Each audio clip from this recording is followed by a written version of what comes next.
नाज़रीन न्यूज़ 18 में आपका खैर मकदम और आप देख रहे हैं आज की ताज़ा खबर। आज की ताज़ा खबर में जिन खबरों पर हमारी खास नजर रहेगी, इनमें सबसे अहम खबर मथुरा शाही ईदगाह से जुड़ी है। मथुरा शाही ईदगाह तनाज़े की समाअत आज मथुरा सिविल कोर्ट में होगी। अदालत इस मामले में दायर 2 अर्जियों पर समाअत करेगी। एक अर्जी में शाही ईदगाह को मुतनाज़ जगह से हटाकर पूरी जगह हिंदुओं के हवाले करने का मुतालबा किया गया है, तो दूसरी दरख्वास्त में शाही ईदगाह मस्जिद में मौजूद मंदिर के शवाहिद को तहफ़्फ़ुज़ फराहम करने की अपील की गई है। खबर शर्जील इमाम से जुड़ी है। शुमाल मशरक़ी दिल्ली फसाद 2020 के मुल्ज़िम शर्जील इमाम ने कड़कड़डुमा कोर्ट में अर्जी दायर की है। अर्जी में इन्होंने कहा है कि मेरी जान को खतरा है, मुझे कत्ल किया जा सकता है। तिहाड़ जेल के असिस्टेंट सुपरिटेंडेंट पर संगीन इल्जामात इन्होंने लगाए हैं। खबर महाराष्ट्र के सियासी ड्रामे से जुड़ी है। महाराष्ट्र में शिवसेना मुकाबला शिवसेना की जंग जारी है। अब वज़ीर आला एकनाथ शिंदे ग्रुप के शिवसेना के चीफ व्हिप भरत गोगावले ने स्पीकर को खत लिखकर उद्धव ठाकरे ग्रुप के 14 अरकान असेंबली को नाअहल करार देने का मुतालबा किया है। खबर अमेरिका से जुड़ी। अमेरिका के शहर इलिनॉय में एक शख्स की अंधाधुंध फायरिंग हुई है, जिसमें 6 अफराद हलाक हो गए हैं। हाईलैंड पार्क में फ्रीडम परेड के दौरान ये वारदात पेश आई। मुश्तबा अफराद को गिरफ्तार कर लिया गया है।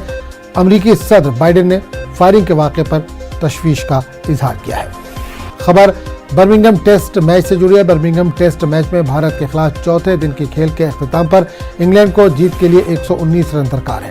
इंग्लैंड ने दूसरी इनिंग में 3 विकेटों के नुकसान पर 259 रन बनाए। टीम इंडिया को मैच में वापसी के लिए मैच के आखिरी दिन के पहले सेशन में विकेट लेना होगा। ये इसके अलावा कई और खबरें होंगी शामिल। देखते रहिए आज की ताज़ा खबर।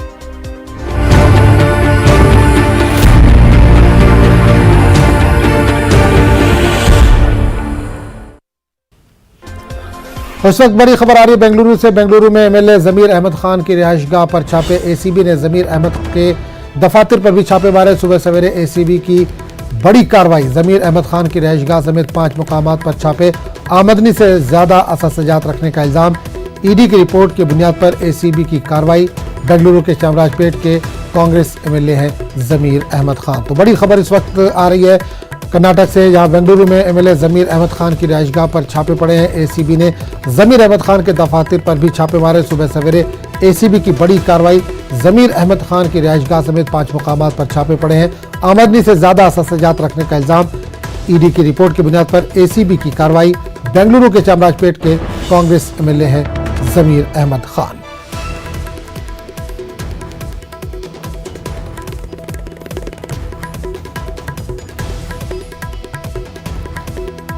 बड़ी खबर इस वक्त बेंगलुरु से आ रही है, जहां एमएलए जमीर अहमद खान की रिहाइशगाह पर छापे।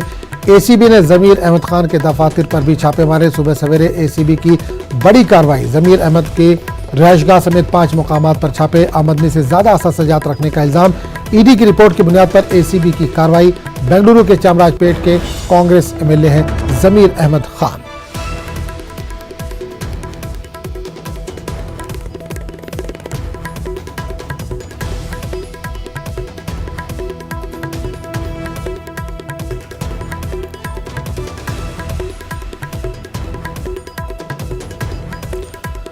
तो बड़ी खबर इस वक्त आ रही है बेंगलुरु से, जहां एमएलए जमीर अहमद खान की रिहाइशगाह पर छापे पड़े हैं। एसीबी ने जमीर अहमद खान के दफातर पर छापे मारे। सुबह सवेरे एसीबी की बड़ी कार्रवाई। जमीर अहमद की रिहाइशगाह समेत 5 मुकामात पर छापे पड़े हैं। आमदनी से ज्यादा अससजात रखने का इल्जाम।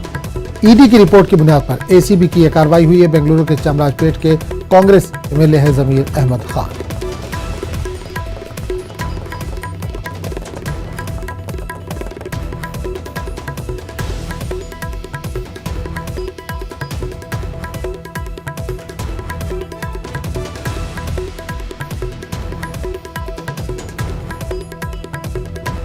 इस वक्त बड़ी खबर आ रही है बेंगलुरु से, जहां एमएलए जमीर अहमद खान की रिहाइशगाह पर छापे पड़े। एसीबी ने जमीर अहमद खान के दफातर पर भी छापे मारे। सुबह सवेरे एसीबी की बड़ी कार्रवाई। जमीर अहमद खान की रिहाइशगाह समेत 5 मुकामात पर ये छापे पड़े हैं। आमदनी से ज्यादा अससजात रखने का इल्जाम है। ईडी की रिपोर्ट की बुनियाद पर एसीबी की यह कार्रवाई हुई है। बेंगलुरु के चामराजपेट के कांग्रेस एमएलए हैं जमीर अहमद खान।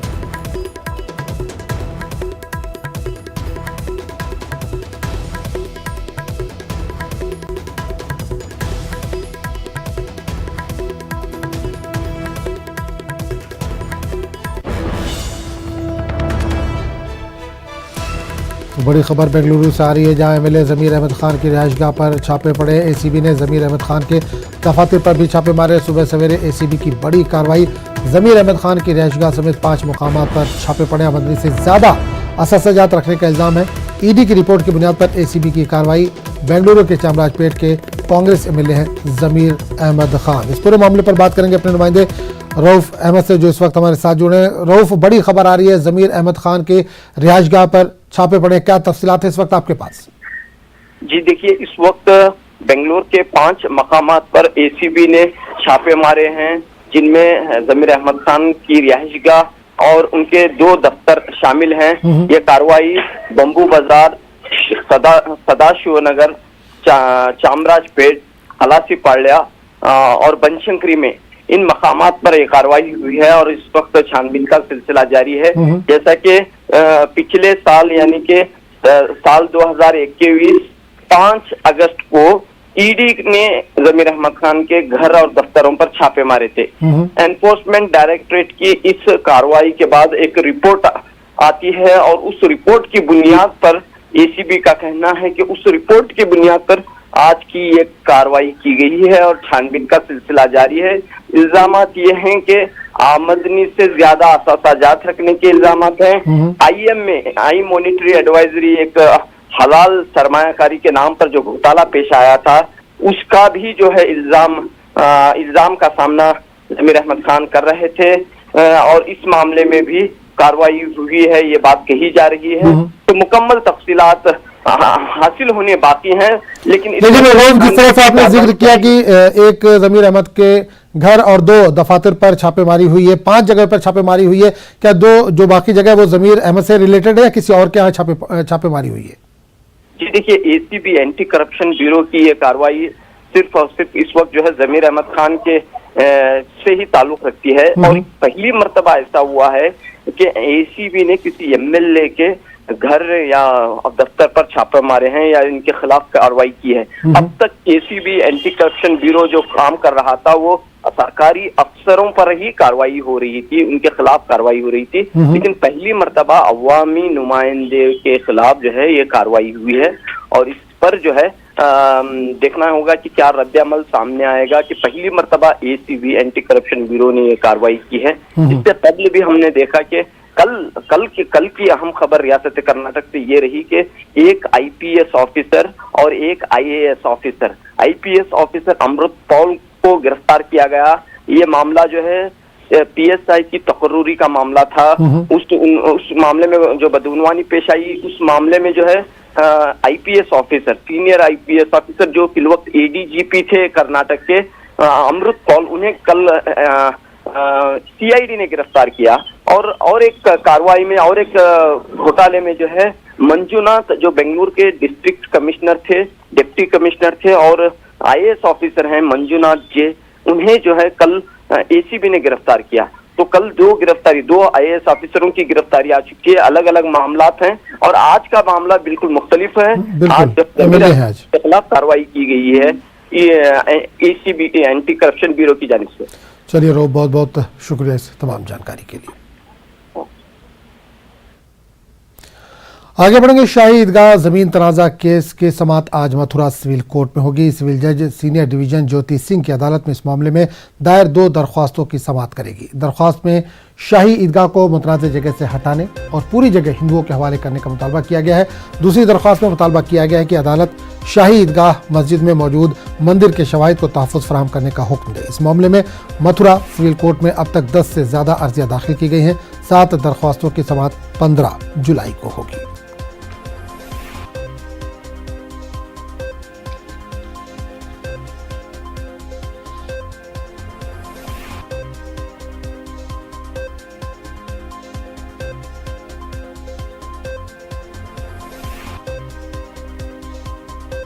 तो शाही ईदगाह ज़मीन तनाज़ा केस की समाअत आज मथुरा सिविल कोर्ट में होगी। सिविल जज सीनियर डिवीजन ज्योति सिंह की अदालत में इस मामले में दायर 2 दरख्वास्तों की समाअत होगी। दरख्वास्त में शाही ईदगाह को मुतनाज़ जगह से हटाने और पूरी जगह हिंदुओं के हवाले करने का मुतालबा किया गया है। नितिन हमारे साथ इस वक्त इस पूरे मामले पर जुड़ चुके हैं। नितिन, आज बड़ी खबर मथुरा से आ रही है। शाही ईदगाह ज़मीन तनाज़ा मामले में आज सुनवाई होने वाली है मथुरा सिविल कोर्ट में। कब तक सुनवाई शुरू हो सकती है और किस चीज़ को लेकर सुनवाई है? जी देखिए, हम अपने दर्शकों को बताना चाहेंगे कि मथुरा श्रीकृष्ण जन्मस्थान और शाही ईदगाह से जुड़े करीब 9 मामले मथुरा की जिला अदालत में चल रहे हैं और ये सारे मामले न्यायालय सिविल जज सीनियर डिवीजन की अदालत में चल रहे हैं, जिनमें से आज 2 अहम मामले आज याचिकाकर्ता महेंद्र प्रताप और मनीष यादव की याचिकाओं पर अदालत सुनवाई करेगी, जिसमें महेंद्र प्रताप के द्वारा करीब 4-5 याचिकाएं अदालत के समक्ष रखी गई हैं, जिन पर लगातार सुनवाई चल रही थी और पिछले 1 महीने से अदालत की छुट्टी होने के कारण इनकी पर सुनवाई नहीं हो पा रही थी। आज उन पर सुनवाई होनी है और इस सुनवाई में सबसे जो अहम मांग है महेंद्र प्रताप की, उसकी मांग है कि इस जो शाही ईदगाह मस्जिद है उसका सर्वे कराया जाए, क्योंकि यहाँ पर जो सनातन धर्म से जुड़े हुए चिन्ह हैं उनको लगातार फुर्दबुड़ करने की बात उनके द्वारा कही गई है, आरोप लगाए गए हैं। तो आज सबसे जो अहम सुनवाई है वो महेंद्र प्रताप की याचिका पर है, जिसमें उन्होंने सर्वे की बात कही है। साथ ही उनके द्वारा इस तरीके की मांग भी प्रार्थना पत्र अदालत में दिया गया था कि सर्वे कराने के साथ साथ इसका जो है यहाँ पर जो मजिस्ट्रेट नियुक्त किए जाए, रिसीवर नियुक्त किए जाए और उसका काशी के आधार पर इसका जो है सर्वे किया जाए शाही ईदगाह का, ताकि यहाँ पर जो सनातन जो पुरानी प्राचीन जो जन्मभूमि है वो निकलकर उसकी बात सामने आए और जो 13.37 एकड़ जो भूमि जो शाही ईदगाह के कब्जे में है वो कब्जा मुक्त हो सके। जी बिल्कुल, एक चीज और जानना चाहेंगे, बताया जा रहा है कि अब तक 10 अर्जियां जो है इस मामले में लेकर दाखिल की गई हैं, 2 पर तो आज सुनवाई है, बाकी जो अर्जियां हैं उसमें भी जल्दी सुनवाई होने वाली बताया जा रहा है कि 15 जुलाई को उस पर भी सुनवाई होगी। वो अर्जियां किसकी तरफ से दाखिल की गई हैं और उसमें क्या मांग की गई है? जी देखिए, अगर जो बाकी अर्जियां हैं और जो मतलब कुल जो अर्जियां लगी हुई हैं उन सारी अर्जियों में केवल एक ही मांग है कि जो जन्मभूमि 13.37 एकड़ भूमि है उस पर शाही ईदगाह का अवैध कब्जा है, इस शाही ईदगाह का जो अवैध कब्जा है इसको कब्जा मुक्त किया जाए और 13.37 एकड़ जो भूमि है वो श्री कृष्ण जन्मस्थान के पक्ष में रिलीज की जाए। तो जितनी भी याचिकाएं हैं सब में प्रमुखता से इसी तरीके की मांग रखी गई है। साथ ही हिंदू महासभा ने भी अदालत में इस तरीके का एक प्रार्थना पत्र दिया है। साथ ही हिंदू महासभा ने कहा है कि जो शाही ईदगाह है वो असली श्री कृष्ण जन्मस्थान है, वहीं पर भगवान का मंदिर था, वहीं उनका जन्म हुआ था, तो उसका जलाभिषेक की मांग उनके द्वारा की गई थी, सुरक्षा की मांग करी गई थी, जलाभिषेक के साथ साथ भगवान का जो है दुग्धाभिषेक की मांग की गई थी। अधिकारियों के साथ डीएम एसएसपी के साथ जाकर वहां पर उस स्थान का अवलोकन और निरीक्षण करने की बात की याचिकाएं लगी हुई। तो कहा जा सकता है कि इस जो श्रीकृष्ण जन्मस्थान और शाही ईदगाह के जो अवैध कब्जे का मामला है उसको लेकर लगातार जो है याचिकाकर्ताओं के द्वारा प्रार्थना पत्र लगाए गए थे, जिनमें से आज 2 की सुनवाई है, बाकी अन्य की 15 जुलाई को सुनवाई होगी और अब देखना होगा कि न्यायालय इन प्रार्थना पत्रों को किस तरीके से निस्तारित करता है, क्योंकि हाई कोर्ट का आदेश है कि श्री कृष्ण जन्मस्थान और शाही ईदगाह से जुड़े जितने भी मामले हैं उनको लगभग 4 महीने के अंदर निपटाया जाए। जी चलिए नितिन, बहुत बहुत शुक्रिया इस तमाम जानकारी के लिए। खबरों का सिलसिला जारी रहेगा, लेकिन एक छोटे से वक्त। दिल्ली फसादात की साजिश केस के मुलजिम जेएनयू के साबिक तालिब इल्म शर्जील इमाम ने पीर को अदालत में दरख्वास्त दायर की, जिसमें इनकी जान को खतरा होने का इल्जाम लगाया गया। अर्दाश्त पर समाअत 14 जुलाई को खुसूसी जज अमिताभ रावत के सामने होने का इम्कान है। शर्जील ने इल्जाम लगाया कि हाल ही में जेल का असिस्टेंट सुपरिटेंडेंट 8-10 लोगों के साथ तिहाड़ जेल में इनकी सेल में तलाशी की आड़ में दाखिल हुआ और इसे दहशतगर्द और गद्दार करार देते हुए उस पर हमला किया। कड़कड़डुमा कोर्ट के लिंक मजिस्ट्रेट ने हाल ही में शर्जील इमाम के वकील इब्राहिम की तरफ से दायर दरख्वास्त पर जेल हुकाम को दरख्वास्त गुजार पर हमला और तलाशी लेने के लिए वजह बतौर नोटिस जारी किया था और हुकाम को फौरी इक़दामात करते हुए किसी भी तरह के मजीद हमलों से बचाने की कहा गया था।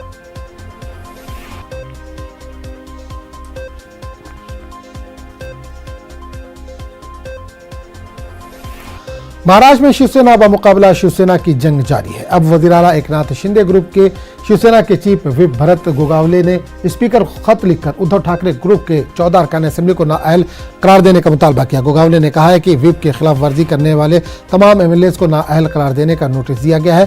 गोगावले ने मजीद कहा कि इसमें बाला साहब ठाकरे का एहतराम करते हुए आदित्य ठाकरे का नाम नहीं दिया गया है।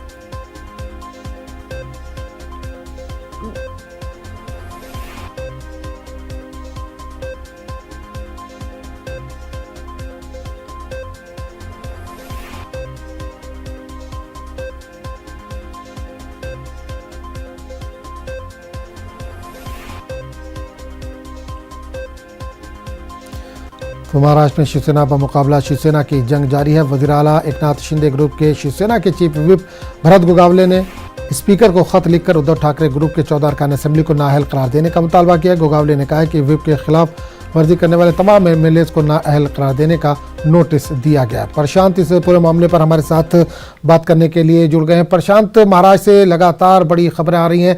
शिवसेना बमुकाबला शिवसेना लगातार जारी है। अब एकनाथ शिंदे ग्रुप ने शिवसेना के चीफ व्हिप भरत गोगावले ने स्पीकर को खत लिखा है और कहा है कि जो ठाकरे ग्रुप के 14 अरकान असेंबली उनको नाअहल करार दिया जाए।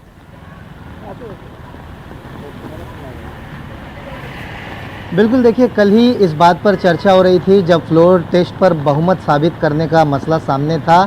तब ये कयास जरूर लगाया जा रहा था कि अगर जो शिवसेना के उद्धव ठाकरे के गुट के जो विधायक हैं वो अगर शिंदे के अगेंस्ट वोटिंग करते हैं तो उन पर कार्रवाई करने की बात जो है कही जा सकती है। और बिल्कुल वही हुआ। देखिए उनके जो आंकड़े थे उद्धव ठाकरे के विधायकों के 16 थे पहले। एक विधायक जो है कल जो है शिंदे गुट में शामिल हो गया, फिर बचे 15, जिसमें से उद्धव ठाकरे के बेटे आदित्य ठाकरे को लेकर 15 थे।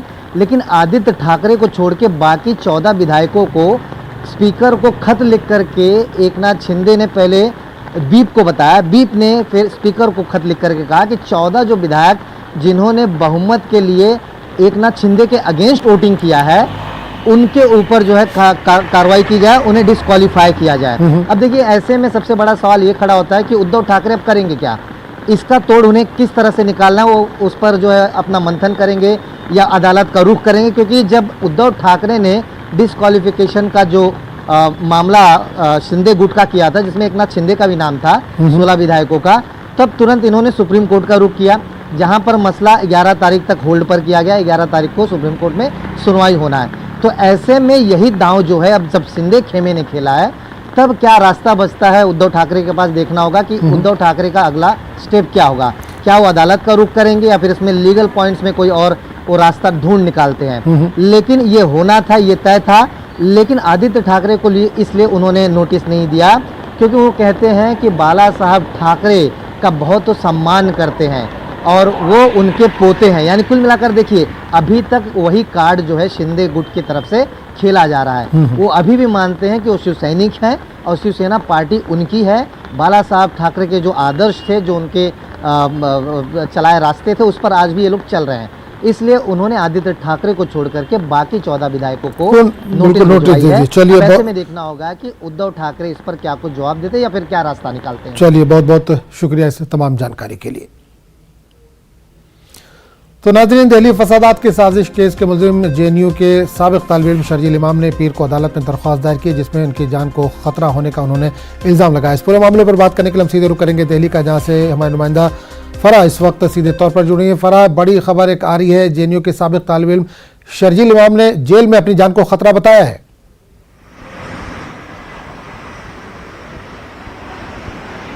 जी बिल्कुल, दिल्ली दंगों के आरोपी जो शर्जील इमाम हैं, उन्होंने साफ तौर पर एक बड़ा आरोप लगाया है और उनका कहना है कि कल जेल के सहायक अधीक्षक आते हैं और 8-10 दोषियों को अपने साथ लेकर आते हैं और उनसे कहा जाता है कि उनकी तलाशी होगी और उसके साथ साथ उनकी तलाशी के साथ साथ जो है लगातार उनको मारपीट की जाती है और उनको कहा जाता है कि वो एक आतंकी हैं, एक देशद्रोही हैं, जिसके चलते उन्होंने एक अर्जी जो है वो कड़कड़डूमा कोर्ट में दाखिल की है और इसकी सुनवाई जो है वो 14 जुलाई को हो सकती है। और ये साफ तौर पर ये कहा जा रहा है कि उन्होंने जो अपनी अर्जी दाखिल की है उसमें उन्होंने कुछ 4-5 पॉइंट्स जो हैं वो मेनली मेंशन किए हैं। उनके जो वकील हैं उनका कहना है ये पूरी वारदात 30 जून को होती है और उनको 4 जुलाई को ये बात पता चलती है और जब 4 जुलाई को उनको ये बात पता चलती है तो उसके बाद ये अर्जी दाखिल की गई है और उसमें साफ लिखा गया है कि पहली बात तो दोषियों को तलाशी लेने की इजाजत नहीं है। दोषी वहां पहुंचते हैं, तलाशी लेते हैं, उनकी चीजों से छेड़छाड़ करते हैं, उनकी बुक्स को फाड़ देते हैं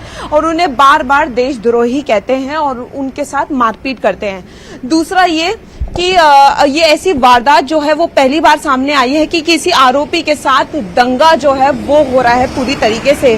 तो कहीं ना कहीं ये चीज अपने आप में बहुत बड़ी और देखना होगा कि 14 जुलाई को किस तरीके से सुनवाई होती है, क्या पक्ष में सामने आता है। और उन्होंने ये भी इस बात का भी जिक्र किया है कि आगे उनके साथ ऐसी कोई मारपीट ना हो, इसको लेकर भी जो है वो कोई फैसला लिया जाए। तो बहुत सारी बिंदुएं जो हैं वो उस अर्जी में, और सबसे महत्वपूर्ण ये है कि उन्होंने इस चीज की मांग की है कि 30 जून को जो सीसीटीवी कैमरास जो हैं उनको सुरक्षित रखा जाए, क्योंकि 7:15 से लेकर 8:30 के बीच उनका कहना है कि उसमें सीसीटीवी फुटेज में सब कुछ जो है वो बयान हो जाएगा और जब सुनवाई होगी तो वो उनके लिए एक बहुत महत्वपूर्ण प्रूफ रहेगा।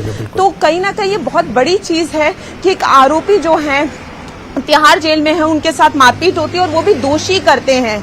तो ये बहुत बड़ी चीज सामने आ रही है और ये 30 जून को पूरा वाकया होता है और 4 जुलाई तक वकील तक आता है और उसके बाद करकरडूमा कोर्ट में जो है इसकी अर्जी दाखिल की जाती है। अब 14 जुलाई को देखना होगा कि शर्जील इस्लाम इमाम के पक्ष में क्या कुछ आता है और जो कोर्ट है उन्हें किस तरीके से राहत देती है। चलिए फरा, बहुत बहुत शुक्रिया इस तमाम जानकारी के लिए।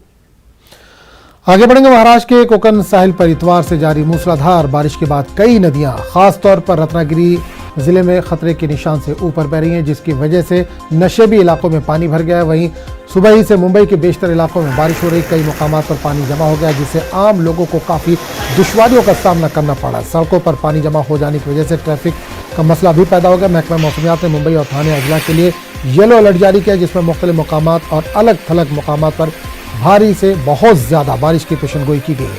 एनडीआरएफ की 8 टीमें महाराष्ट्र में तैनात की गई हैं। इनमें से एक टीम नागपुर और महाड़ में तैनात है, जबकि बाकी 5 टीमें मुंबई में हैं। ये टीमें मुकामी इंतजामिया को मुशावरत से मज़कूरा मुकामात पर तैनात की गई हैं। महाड़ में लोगों को पिछले साल सैलाब का सामना करना पड़ा था। और इस पूरे मामले पर बात करेंगे अपने नुमाइंदे प्रशांत से, जो इस वक्त हमारे साथ सीधे तौर पर मुंबई से जुड़े हैं। प्रशांत, हर साल जब बारिश होती है तो मुंबईकरों को बड़ी दुश्वारियों का सामना करना पड़ता है। इस बार फिर बारिश शुरू हो चुकी है, मूसलाधार बारिश हो रही है। किस तरह का मंजर वहां पर आप देख पा रहे हैं? कितनी परेशानी हो रही है लोगों को? जी बिल्कुल, देखिए सबसे पहले मैं आपको तस्वीर ही दिखाता हूँ। वो तस्वीर काफ़ी कुछ बयां करने के लिए काफ़ी है। देखिए ये तस्वीर है मुंबई के सायन इलाके की। जो सड़क है पूरी तरह से यहाँ भर चुका है और ये रास्ता जो है पूरी तरह से बंद कर दिया गया है। जो इलाके में रहने वाले बच्चे हैं, देखिए इसे स्विमिंग पूल की तरह से एंजॉय कर रहे हैं। यहाँ पर वो सड़कों पर उतर चुके हैं, पानी में जो है यहाँ पर वो खेल रहे हैं।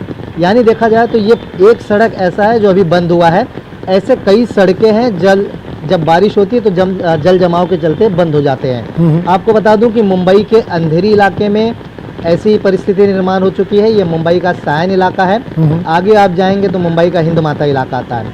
देखिए कई ऐसे निचले इलाके हैं जहाँ पर जल जमाव की स्थिति निर्माण होती है। बीएमसी की तरफ से ये कहना है कि ये निचला इलाका होने की वजह से यहाँ पर तुरंत पानी भर जाता है। हालांकि यही बीएमसी है कि नाले सफाई और कामकाज के लिए 100 करोड़ का जो बजट है पास करते हैं। हर साल मानसून में 100 करोड़ रुपए पास करा लेते हैं और लेकिन जब बारिश आती है तो मुंबई करों को ऐसे ही परेशानियों का सामना करना पड़ता है। मैं पीछे अगर आपको दिखाऊं तो आप देखें तो जितनी गाड़ियां हैं उनको यू टर्न मार करके वापस जाना पड़ा, कि उनको पता है कि आगे जाएंगे तो इनकी गाड़ियां यहाँ फंस जाएगी, वो परेशान होंगे। यानी ये एक सड़क है जिसको आपको मैं लाइव दिखा रहा हूँ। आप देखें तो सड़क पूरी तरह से बंद हो चुकी है। वहीं अगर मौसम विभाग की खास तौर पर मैं बात करूं तो मौसम विभाग ने साफ कह दिया है कि शुक्रवार यानी कि और 2 दिन तक मुंबई और मुंबई से सटे इलाकों में ऑरेंज अलर्ट है। और हाई टाइड का आज जो समय तय किया गया वो शाम के 4:10 का किया है, जब लहरें 4.01 मीटर ऊपर उठेंगी और उस वक्त जो है सभी चौपाटी से दूर रहने की हिदायत। चलिए बिल्कुल, बहुत बहुत शुक्रिया प्रशांत इस तमाम जानकारी के लिए। सोशल मीडिया पर कांग्रेस लीडर राहुल गांधी का फर्जी वीडियो शेयर करने पर बिलासपुर में बीजेपी के रुकने पार्लियामेंट राज्यवर्धन सिंह राठौर और 4 दीगर के खिलाफ मुकदमा दर्ज किया गया है। बिलासपुर के पुलिस सुपरिटेंडेंट पारुल माथुर ने ये जानकारी दी। इन्होंने कहा कि सिविल लाइन पुलिस स्टेशन में एक शिकायत मौसूल हुई थी, जिसमें एक न्यूज चैनल में बीजेपी के कुछ अवामी नुमाइंदों ने अपने फेसबुक और ट्विटर अकाउंट के जरिए कांग्रेस लीडर राहुल गांधी की तरफ से दिए गए बाइट को गुमराहकुन तरीके से फैलाया था। इस मामले में 5 लोगों के खिलाफ दफा 505 के तहत FIR दर्ज की गई है और मामले की जांच की जा रही है।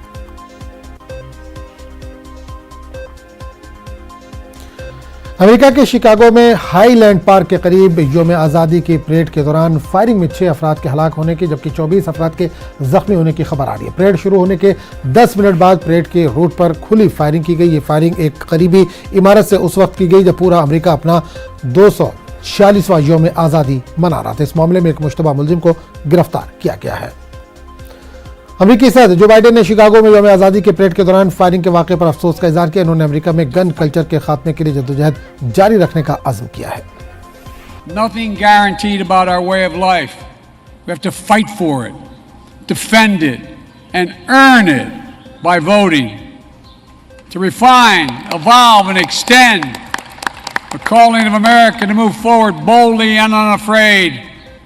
And this day reminds us of what brought us together long ago, what binds us still, and at our best, what we strive for. It's we, the people, not a hollow phrase in America, we, the people, doing all we can to ensure that the idea of America, the cause of freedom and justice and equality, does more than survive the divisions of our time, but that it shines like the sun to light up the future of our world. तो इस bulletin में फिलहाल इतनी, अगले bulletin में आपसे फिर मुलाकात होगी, तब तक के लिए इजाजत दीजिए। आदाब।